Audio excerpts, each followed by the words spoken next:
এটা 16 নম্বর, এটা হলো 17 নম্বর, এটা হলো 18 16, এটা 18 নম্বর, এটা 15 নম্বর। এখানে কয়টা ডালিম আছে মোট আপা?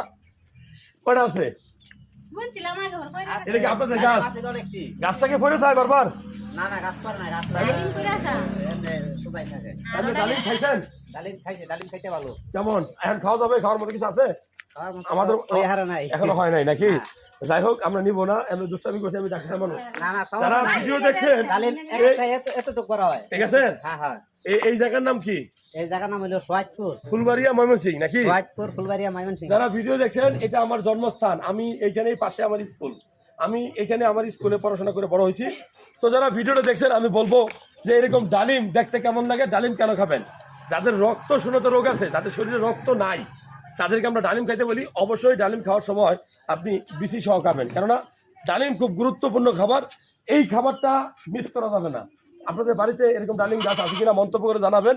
কোন অঞ্চল থেকে ভিডিওটা দেখছেন মন্তব্য করে জানাবেন। ডালিম খেতে কেমন লাগে জানাবেন। আল্লাহ হাফেজ।